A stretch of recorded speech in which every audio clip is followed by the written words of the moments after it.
बिस्मिल्लाहिर्रहमानिर्रहीम। अस्सलाम वालेकुम डियर स्टूडेंट। आज का जो हमारा टॉपिक है उसमें हमने जो अगला ऑर्गेनेली है सेल का उसको डिस्कस करना है, एंडोप्लाज्मिक रेटिकुलम। अच्छा, इसको एंडोप्लाज्मिक रेटिकुलम कहते क्यों हैं? एंडो का मतलब होता है इनसाइड, किसी चीज़ के अंदर।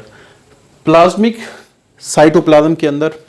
रेटिकुलम कहते हैं नेटवर्क को। ठीक है, ये एक नेटवर्क है जो साइटोप्लाज्म के अंदर मौजूद है, इस वजह से इसका नाम क्या कहा है, एंडोप्लाज्मिक रेटिकुलम। अब ये नेटवर्क किसका है? फ्लैटेंड सैक्स, छोटी छोटी थैलियों का है, और ये थैलियाँ फ्लैट होती हैं। फ्लैट सीधी सरफेस को कहा जाता है जो ना उभरी हुई हो ना अंदर पिचकी हुई हो, इस ऐसी सरफेस को हम क्या कहते हैं? फ्लैट। या फिर इसमें ट्यूब्यूल्स होती हैं, और ट्यूब्यूल्स ब्रांच होती हैं कि उसमें शाखें काफ़ी सारी होती हैं। सैक थोड़ा छोटा स्ट्रक्चर है, ट्यूब्यूल थोड़ा लंबा स्ट्रक्चर है। बहरहाल ये चाहे सैक का या ट्यूब्यूल का एक नेटवर्क है extend through out the cytoplasm, जो साइटोप्लाज्म में फैला हुआ है। ये जो थैलियाँ हैं, चाहे वो सैक्स हैं या ट्यूब्यूल्स हैं, इनको सिस्टर्नी कहा जाता है। यानी cisternae are the parts of endoplasmic reticulum. चाहे सिस्टर्नी सैक्स की शक्ल में हो, चाहे ट्यूब्यूल्स की शक्ल में हो। यानी सैक आमतौर पे छोटा सा स्ट्रक्चर होगा इस तरह का, और ट्यूब्यूल थोड़ा सा बड़ा स्ट्रक्चर होगा। तो बहरहाल ये जो हमारे पास एंडोप्लाज्मिक रेटिकुलम के टुकड़े हैं, इनको सिस्टर्नी कहा जाता है। अच्छा, इन टुकड़ों के अंदर की जो खाली जगह है, ये सिस्टर्नल स्पेस कहलाते हैं। हमारे पास जैसे आप ये समझ लें कि ये एंडोप्लाज्मिक रेटिकुलम एक पूरा जाल है जिसमें ट्यूब्यूल्स भी है, जिसमें सैक्स भी हैं। ये जितनी भी सिस्टर्नी है, अभी आपको शायद ये अलग-अलग नज़र आ रही हो, लेकिन अगर मैं इनको कनेक्ट कर दूं, इनकी जो अंदर की जगह हैं वो मैं यहाँ कनेक्ट कर दूं एक दूसरे के साथ, एक दूसरे के साथ कनेक्ट कर दूं ऐसे,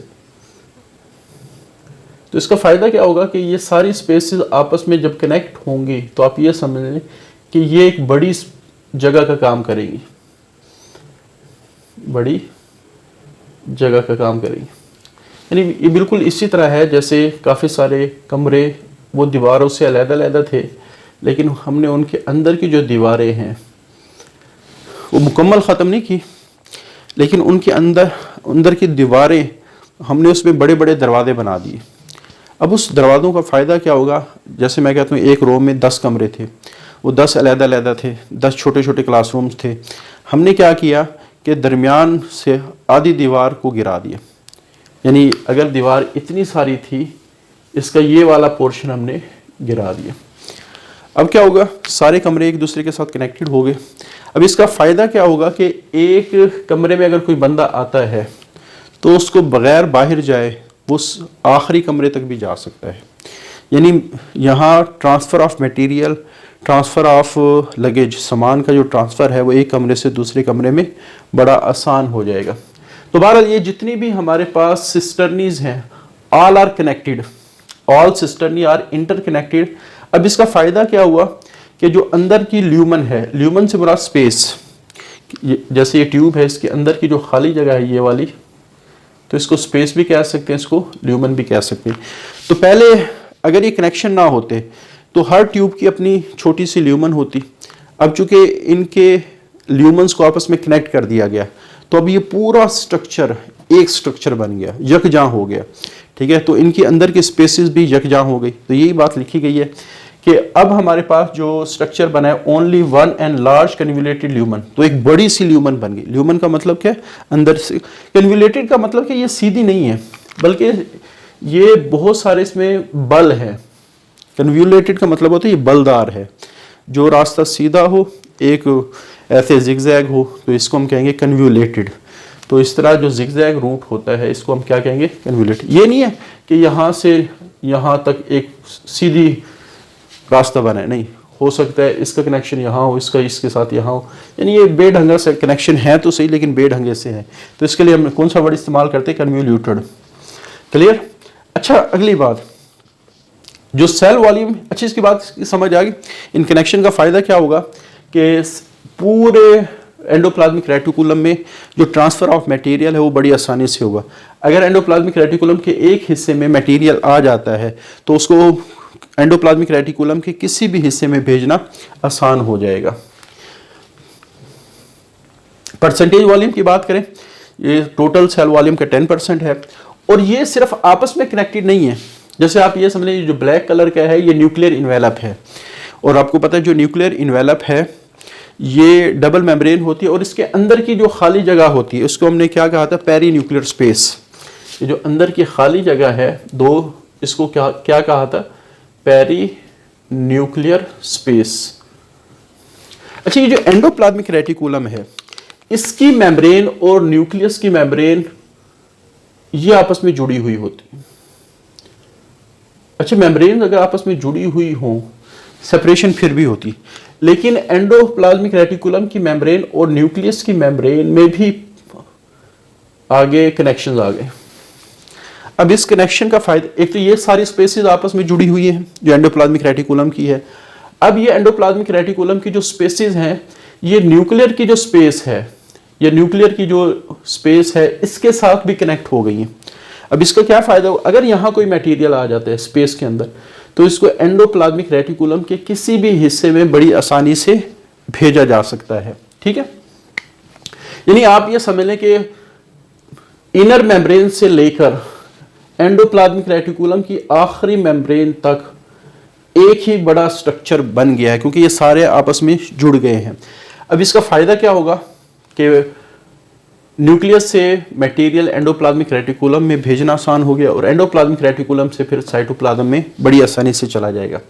तो यही बात लिखी गई है कि connection with nucleus, endoplasmic reticulum का जो कनेक्शन है वो न्यूक्लियस के साथ भी, cisternae are connected with double layer nuclear envelope.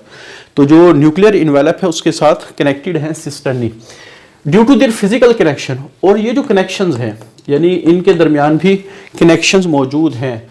Lumen of E R, lumen of E R से क्या मुराद है, एंडोप्लाज्मिक रेटिकुलम की ये जो स्पेसिस हैं, और स्पेस ऑफ न्यूक्लियर इन्वेलप यानी ये मुराद न्यूक्लियर इन्वेलप की जो स्पेस है कंप्राइज अ सिंगल कंपार्टमेंट। तो ये स्पेसिस सारी मुख्तलिफ स्पेसिस मिलके एक बड़ा सा स्ट्रक्चर, कॉमन स्ट्रक्चर बन गया है। इसका फायदा ये होगा कि इस पूरे स्ट्रक्चर के एक हिस्से में अगर मटेरियल आ गया तो दूसरे हिस्से में उसको ट्रांसपोर्ट करना क्या हो जाएगा, आसान हो जाएगा। यही बात लिखी गई है कि अब हमारे पास इस कनेक्शन की वजह से, इन कनेक्शन की वजह से न्यूक्लियस और साइटोप्लाज्म में एंडोप्लाज्मिक रेटिकुलम एक पाइपलाइन का काम कर रहा है। क्लियर, न्यूक्लियस से चीज़ें एंडोप्लाज्मिक रेटिकुलम में बड़ी आसानी से आ सकती है और यहाँ से फिर बाहर साइटोप्लाज्म में, साइटोप्लाज्म में भी जा सकती हैं। और इस क्लोज रिलेशनशिप की वजह से जो ER है और न्यूक्लियस है वो इंफॉर्मेशन को बड़े अच्छे अंदाज में शेयर करता है। अच्छा, आप ये समझ लें, एक थोड़ी सी मैं मिसाल देता हूँ। हमारे पास एक फैक्ट्री है, उसका हेड ऑफिस है और उसका हेड ऑफिस है लाहौर के अंदर और फैक्ट्री लगी हुई कराची के अंदर। तो आपका क्या ख्याल है कि डिस्टेंस ज़्यादा होने की वजह से इंफॉर्मेशन की जो शेयरिंग है वो आसान होगी, मुश्किल होगी? ज़ाहिर बात है, डिस्टेंस ज़्यादा है तो उनके दरमियान जो कनेक्शन है, उनके दरमियान फ्लो ऑफ मटेरियल जो है, उनके दरमियान फ्लो ऑफ इंफॉर्मेशन जो है, ट्रांसपोर्टेशन ऑफ मटेरियल जो है वो मुश्किल हो जाएगा।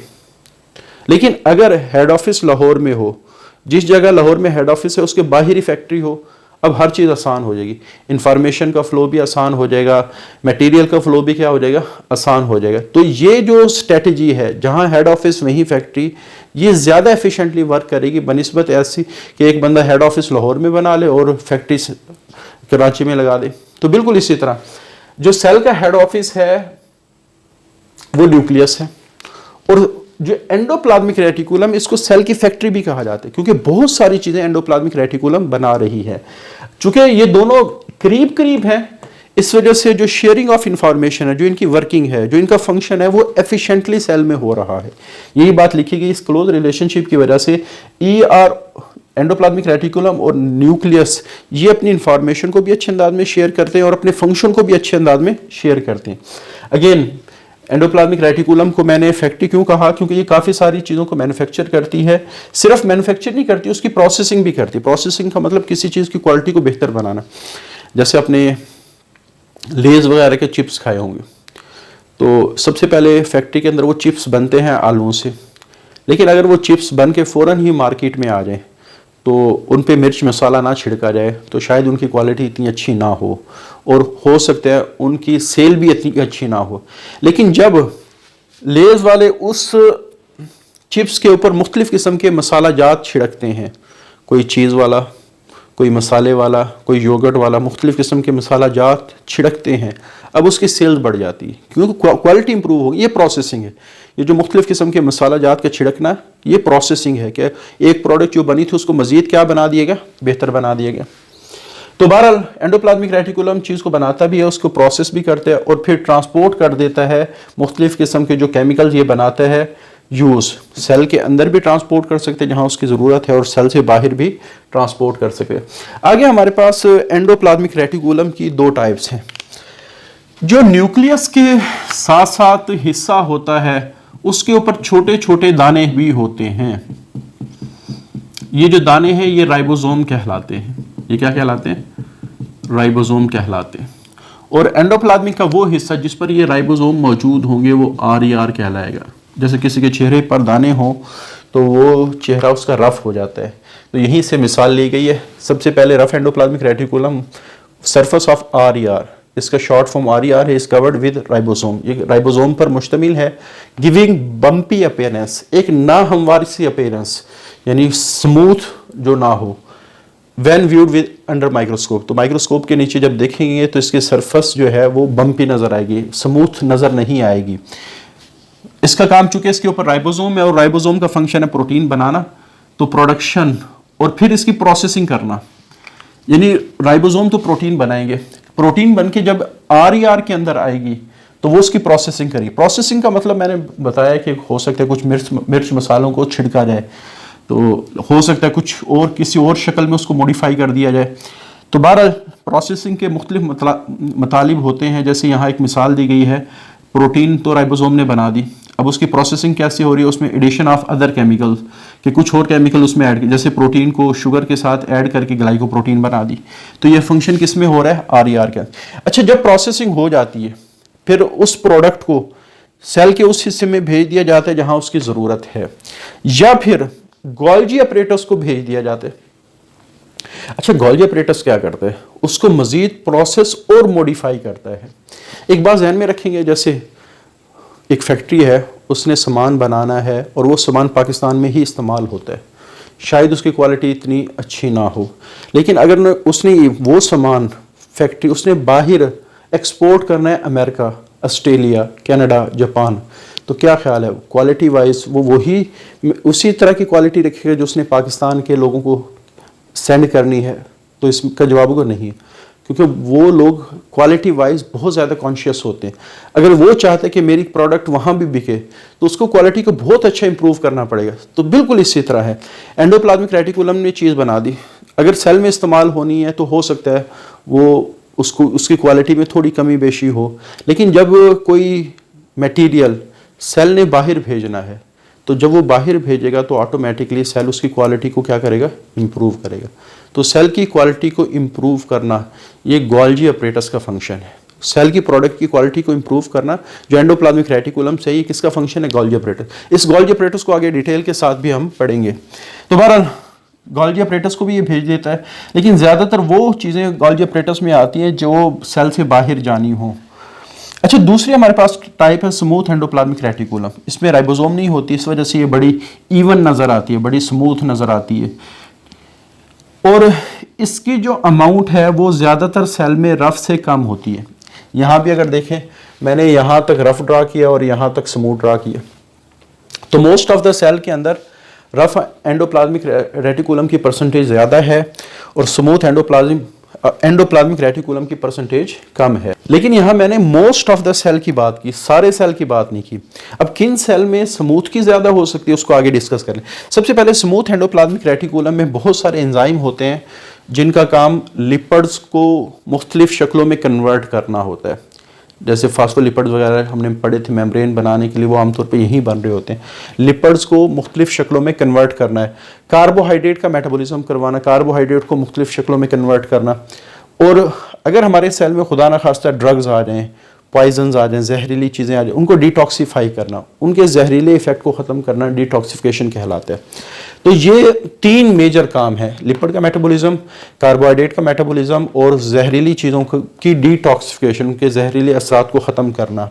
अच्छा, अगर कोई सेल ये काम ज़्यादा कर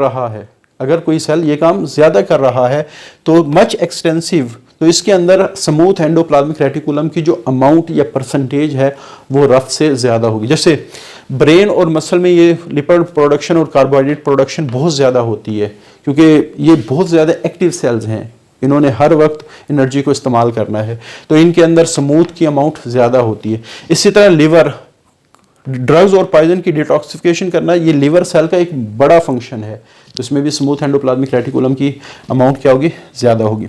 अच्छा, उसके बाद जो स्मूथ एंडोप्लाज्मिक रेटिकुलम है, जो हम कैल्शियम खाते हैं, जब वो सेल में जाता है तो सेल में स्मूथ एंडोप्लाज्मिक रेटिकुलम उसको स्टोर कर लेता है, और जहाँ कैल्शियम की ज़रूरत होगी फिर वो वहाँ उसको ट्रांसपोर्ट भी कर रहा होता है, यानी कैल्शियम को स्टोर भी करता है और कैल्शियम के मेटाबॉलिज्म को भी रेगुलेट करता है, दोनों काम कर रहा है। जैसे मिसाल के तौर पे मैं कहता हूँ कि हमारे पास जो मसल सेल्स हैं उन्होंने मूवमेंट के लिए कॉन्ट्रैक्ट करना है, मूवमेंट के लिए क्या करना है, कॉन्ट्रैक्ट करना है। ये एक मसल सेल है, लेकिन जब ये कॉन्ट्रैक्ट करेगा तो ये बहुत मोटा हो जाएगा, ऐसे बहुत मोटा हो जाएगा, तो ये कॉन्ट्रैक्शन है। अब ये सवाल ये है कि ये कॉन्ट्रैक्शन कैसे करते हैं, उसकी जवाब ये है, इनके अंदर कुछ प्रोटीन्स होती हैं, वो प्रोटीन क्या करती हैं, कॉन्ट्रैक्ट करती हैं, जिससे पूरा सेल क्या करता है, कॉन्ट्रैक्ट करता है। लेकिन होता क्या, इन प्रोटीन की कॉन्ट्रैक्शन शुरू होती है जब इन प्रोटीन की सरफेस पे कैल्शियम आयन आके बाइंड करता है, और ये कैल्शियम आयन स्टोर होता है मसल के स्मूथ एंडोप्लाज्मिक रेटिकुलम में। तो जब मसल ने कॉन्ट्रैक्ट होना होता है, हमारे ब्रेन से मैसेज आता है कि इस मसल को कॉन्ट्रैक्ट करवाओ, फिर मैसेज आता है वो स्मूथ एंडोप्लाज्मिक रेटिकुलम, और फौरन ही ये अपने स्टोरेज से कैल्शियम को बाहर रिलीज करना शुरू कर देती है, और जो ही कैल्शियम बाहर आएगा तो वो इस प्रोटीन के साथ बाइंड करेगा, और जो ही ये इस प्रोटीन के साथ बाइंड करेगा, ये जो प्रोटीन है ये कॉन्ट्रैक्ट करेंगी, जिससे पूरा सेल क्या हो जाएगा, कॉन्ट्रैक्ट कर जाएगा। तो ये बात लिखी गई कि मसल सेल के अंदर जो SCR है वो कैल्शियम को रिलीज करते हैं, और कैल्शियम का रिलीज होना ट्रिगर करते, स्टार्ट करते, इनिशिएट करता है मसल कॉन्ट्रैक्शन को। अगर कैल्शियम ना हो तो मसल कॉन्ट्रैक्शन कभी भी शुरू नहीं हो सकती। तो ये ट्रिगर है, स्टार्ट करने वाला है मसल कॉन्ट्रैक्शन को। तो ये हमारा एंडोप्लाज्मिक रेटिकुलम है, बड़ा ही इंपॉर्टेंट आर्टिकल है, ख़ासतौर पे लॉन्ग क्वेश्चन के हवाले से। इंशाल्लाह अगले लेक्चर में राइबोसोम को डिस्कस करेंगे। आज के लिए इतना ही, अल्लाह हाफिज़।